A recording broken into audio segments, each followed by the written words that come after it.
Our top story this half hour. Today marks 1 year since a cargo ship slammed into the side of the Baltimore Key Bridge, sending it toppling into the Patapsco River. 6 construction workers were killed, and this morning we are hearing from their families and also 2 survivors who've released a statement blaming the owners and operators of that container ship, the Dolly. The statement saying it was negligence that resulted in the death and destruction.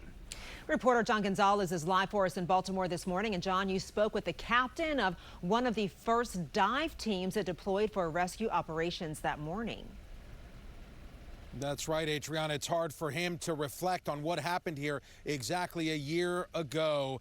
And it is a day Maryland will never forget, a day many families wish they could. And a year later, Baltimore is still picking up the pieces, almost literally. Take a look. Here's what the area looks like today. And even today, so many still try to wrap their head around what happened here. The Key Bridge that once stood right here opened in 1977. Most recently, 30,000 vehicles were traveling the span each day. Now, we've seen the devastating video over and over again. The collapse itself took only seconds, but the aftermath of the recovery, cleanup, and painful memories will be felt for many years to come. Today, we remember those who were lost here: Alejandro Fuentes, Dorlian Cabrera, Maynor Suazo Sandoval, Carlos Estrella, Miguel Angel Gonzalez, and Jose Lopez. The youngest was 26. The oldest was only 49. Captain Christopher Reynolds of the Middle River Volunteer Fire and Rescue Company here in Baltimore County led the water and dive team that morning.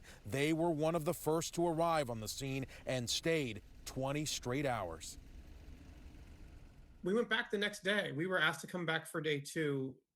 One of my lieutenants made a couple of dives using the dotted lines of the roadway as the marker for how he was finding his way through the debris. I'm confident in our ability to learn from this, to improve, and to come back stronger than before.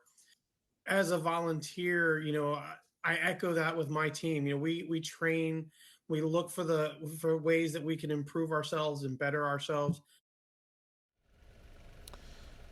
Now, for the past several months, several resource programs for the businesses here in the area and the workers here at the port have been established to try to help so many financially that have been impacted by this collapse. The port employs more than 20,000 people, and of course, this port was closed for some time. As the work continues to try to rebuild, officials here in Maryland are hoping that a new bridge is up by 2028.